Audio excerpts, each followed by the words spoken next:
Bueno, entonces nos quedamos en el método científico, lo estábamos viendo, vimos la primera ley de Kepler, vimos lo que dice Martin Gardner al respecto de la ciencia y la búsqueda de los conocimientos.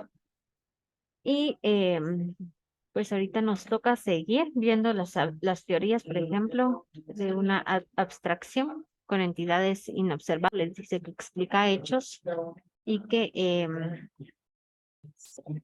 y explica también leyes, ¿verdad? Como la primera ley de Newton. No recuerdo si vimos con ustedes estos conceptos de la primera ley de Newton.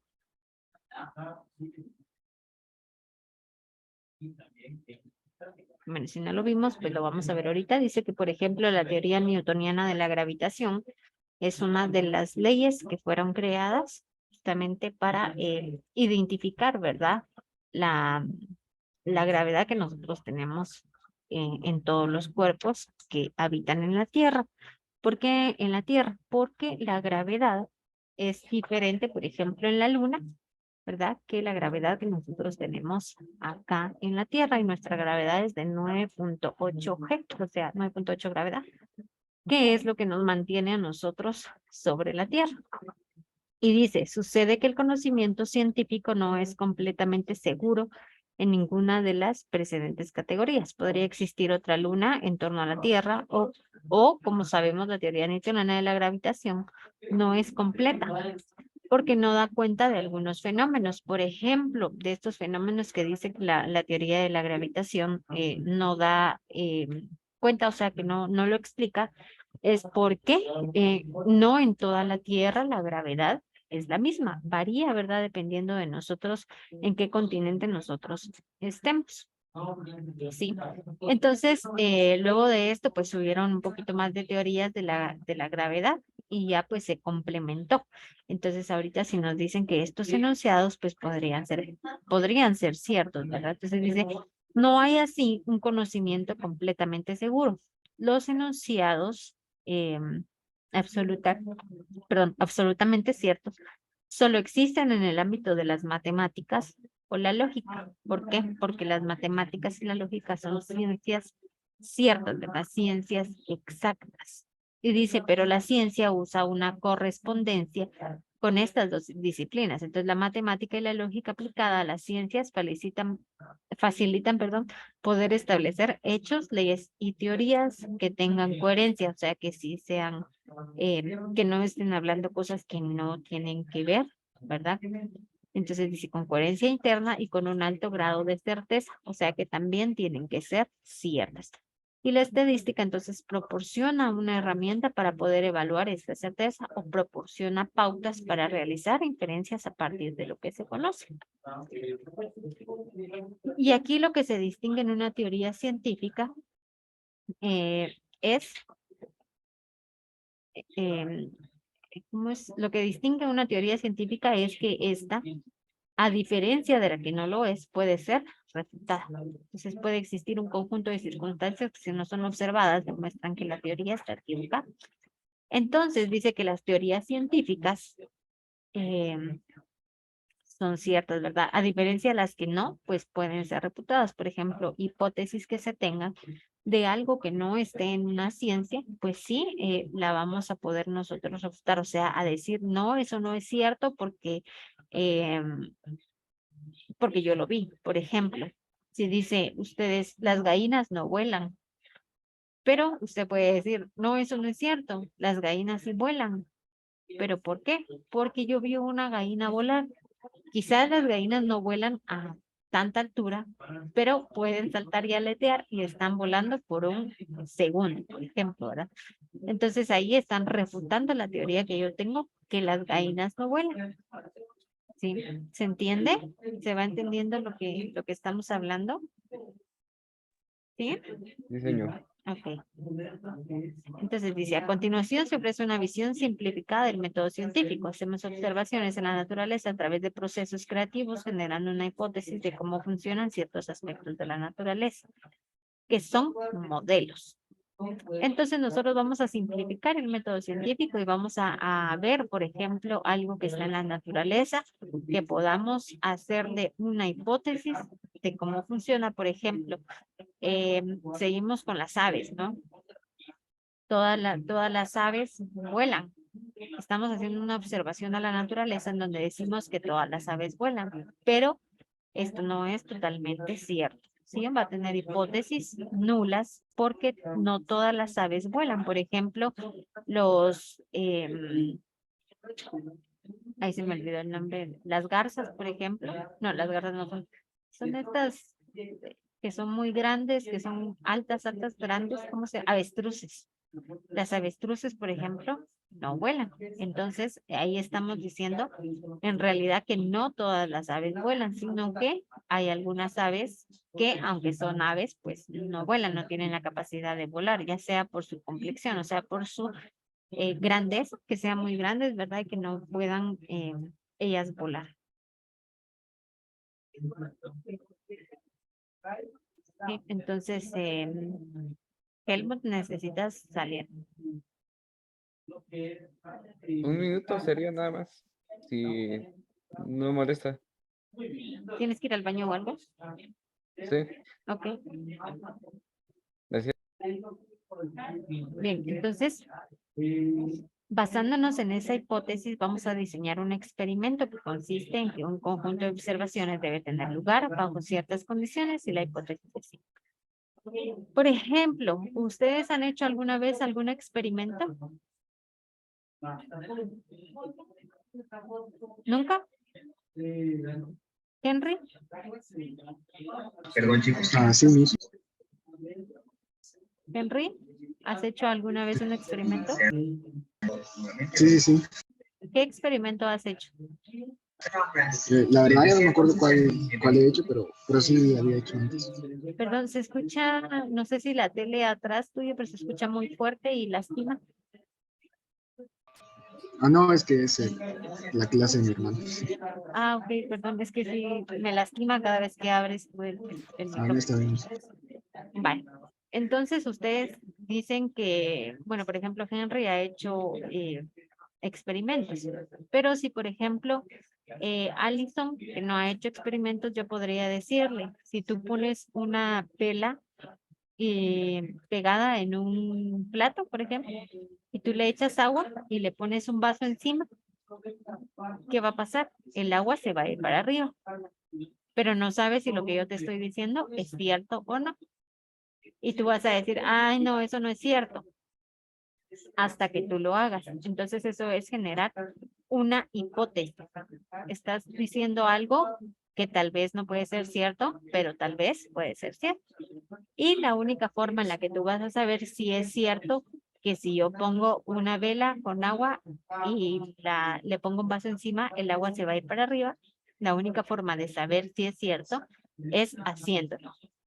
Entonces, cuando diseñamos un experimento, nuestras hipótesis, las hipótesis que tenemos, pues vamos a ver si son reales o no son reales, o si son ciertas o no, ¿verdad?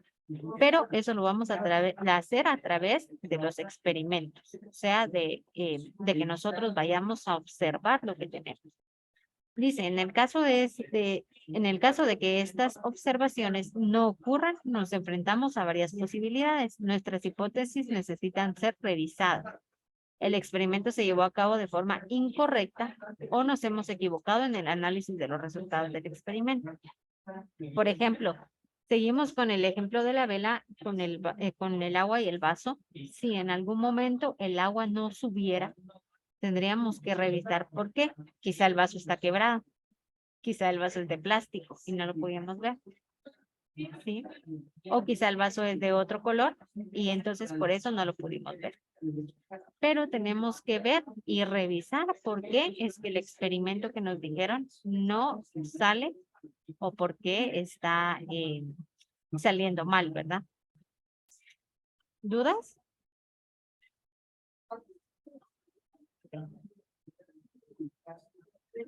Hacemos a la otra.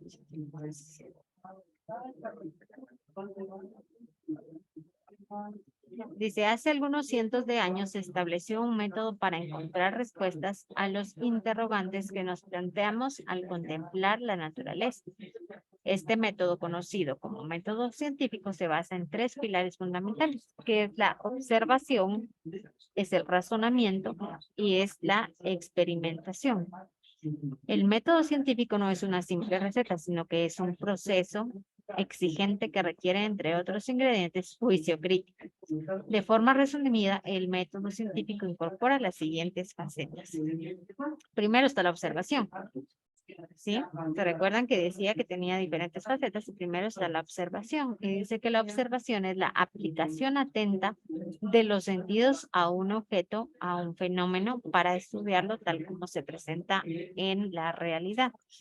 O sea que a nosotros nos van a dar algún objeto o algún fenómeno y nosotros vamos a tener que observarlo, o sea, estudiarlo para ver cómo es. Por ejemplo, si nos presentan un objeto que es duro, un objeto que es suave, o si nos van a presentar, por ejemplo, un fenómeno de la naturaleza, nosotros vamos a observar si llueve, no llueve, por qué llueve. Y entonces esa va a ser nuestra observación y esa va a ser nuestra aplicación atenta a los sentidos. Porque para nosotros observar vamos a tener que usar nuestros sentidos. Vamos a estar con los ojos, obviamente nuestro sentido, pues, uno de nuestros sentidos, ¿verdad? La visión, vamos a estar viendo. También vamos a poder escuchar, por ejemplo, si es un fenómeno de la naturaleza, empieza a tronar. Y la observación también la vamos a utilizar con nuestros oídos. Porque vamos a ver y escuchar qué es lo que está pasando a nuestro alrededor y por qué es que está pasando. Luego, jóvenes, si voy muy rápido, ¿me avisan, porfa? ¿O vamos bien ahí? Ahí vamos bien, señor. Ok. Bueno, luego tenemos la descripción. Y la descripción son las mediciones que deben ser fiables, es decir, deben poder repetirse. Las observaciones únicas e irrepetibles no permiten predecir futuros resultados. En este sentido, la cosmología se enfrenta a priori a un grave problema. El universo es único y no podemos volver a repetirlo modificando las condiciones iniciales. Entonces dice que la descripción tienen que ser medibles, ¿verdad? Tienen que ser fiables y deben poder repetirse. Por ejemplo, si nosotros hacemos un pastel, tenemos medidas concretas, medidas específicas de cuánta azúcar, de cuánta harina, de cuántos huevos le vamos a poner. Entonces esta receta para nosotros va a ser fiable. ¿Por qué? Porque va a ser verdadera de que sí nos va a salir el pastel siguiendo esa receta. Y podemos volver a hacer otro pastel siguiendo las mismas especificaciones, teniendo los mismos ingredientes. Pero dice que las observaciones únicas e irrepetibles no permiten predecir futuros resultados. ¿Sí? Como el universo, por ejemplo, nosotros no podemos hacer con nuestras manos otro universo. No podemos hacer con nuestras manos otra tierra. Entonces aquí nosotros no podemos modificar las condiciones iniciales. Por ejemplo, con el ejemplo del pastel, nosotros podemos modificar las condiciones iniciales. Por ejemplo, quiero un pastel de banano. Tal vez voy a tener los mismos ingredientes para la realización de un pastel, pero le voy a echar banano. Entonces ya va a ser un pastel de banano y lo voy a poder repetir. ¿Sí? Y voy a modificar las condiciones iniciales que tenía. Pero con el universo no puedo. No puedo hacer una estrella, no puedo hacer un planeta, no puedo hacer otro universo, no puedo hacer otra galaxia. Incluso no puedo hacer un sol, ¿verdad? Ni poder replicar los acontecimientos que se han venido dando a través del tiempo, a través de la historia y que nos han traído hasta donde estamos hoy. También dice que hay una predicción y las predicciones de cualquier fenómeno deben ser válidas tanto para observaciones pasadas como presentes y futuras. O sea que estas predicciones también tienen que ser verdaderas, ¿verdad? O sea, a nosotros de nada nos sirve hacer una predicción si esa predicción no va a ser real, ¿para qué la vamos a utilizar? ¿Verdad? Entonces las predicciones de estos fenómenos deben ser válidas para su observación y luego que puedan ser reales, ¿verdad? En futuras ocasiones. Luego viene el control. que es la capacidad de modificar las condiciones del experimento para estudiar el impacto de los diferentes parámetros participantes. Esto se pone a la aceptación pasiva de datos que pueden conducir a un importante sesgo. Bias es lo mismo que sesgo, y esto va a ser de forma empírica. Por ejemplo, si yo voy a hacer unas condiciones de experimento para estudiar el impacto en diferentes fenómenos que tengo, por ejemplo, si estoy cocinando con aceite y está normal, ¿verdad? No me salta y está ahí tranquilito el aceite, pero vengo yo y voy a cambiar sus parámetros, ¿sí? Voy a cambiar sus condiciones y como el aceite está caliente, pues le voy a echar agua. Y si ustedes se han dado cuenta, cuando uno le echa agua al aceite caliente, el aceite empieza a saltar por todos lados, empieza a hacer como mini explosiones el aceite y va por todos lados y es posible que nos queme, ¿sí? Y esa es nuestra capacidad, la capacidad que nosotros vamos a tener para modificar las condiciones de este experimento que nosotros estamos utilizando. Y vamos a usar también diferentes parámetros. Si nosotros ya sabemos que algo pasa y lo volvemos a hacer, pues ese ya es una condición de impacto. ¿Sí? ¿Se entiende?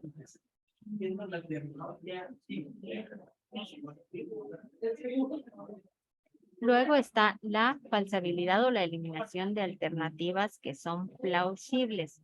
Y dice que este proceso es gradual y requiere la repetición de los experimentos, que preferiblemente por investigadores independientes, quienes deben ser capaces de replicar los resultados iniciales con la intención de corroborarlos. Entonces, todas las hipótesis y teorías deben estar sujetas a la posibilidad de ser refutadas. En este sentido, a medida que un área de conocimiento crece y la hipótesis o teoría sobre la que se sustenta van realizando predicciones comprobables y aumenta la confianza de dichas hipótesis o teorías. Uno de los defensores fundamentales del criterio de la falsabilidad es Karl Popper y la lógica de la investigación científica en Popper. O sea, Popper tiene un libro que se llama La lógica de la investigación científica, sí, que se hizo en 1935 por Karl Popper. Entonces, para esta falsabilidad o eliminación de las alternativas plausibles, entonces nosotros vamos a hacer un proceso, ¿verdad?, de repetición de experimentos. Por ejemplo, ahorita la NASA está creando procesos repetitivos para ver si pueden hacer un experimento de investigación para poder replicar el Big Bang, por ejemplo. ¿Ustedes recuerdan cuál es la teoría del Big Bang?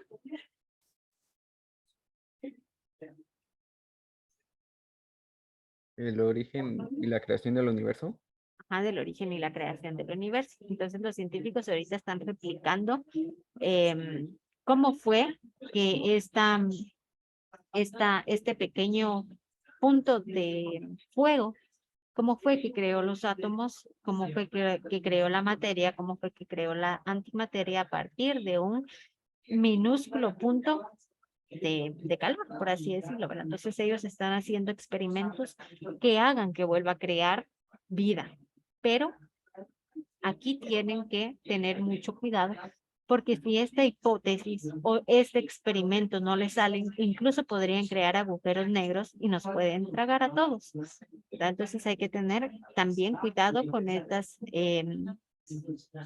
creaciones de experimentos, ¿verdad? Porque es cierto que puede corroborar lo que hemos estado estudiando sobre el Big Bang, pero también puede que este sea falso, ¿verdad? Y entonces así poder ya refutar o decir que lo que dice el Big Bang es falso.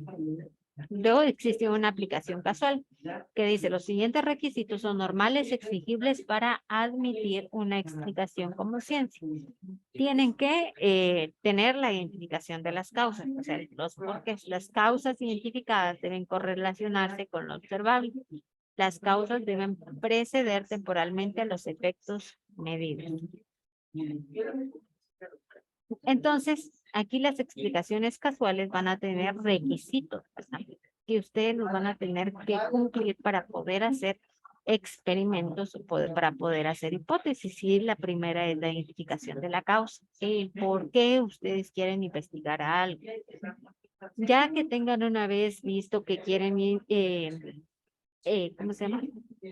Experimentar o por qué lo quieren estudiar, deben ver si hay cosas que se correlacionen y que puedan ser observables. Luego, ya pues ven si es temporalmente, o sea, los efectos que va a tener ese experimento van a ser temporales o van a ser para toda la vida.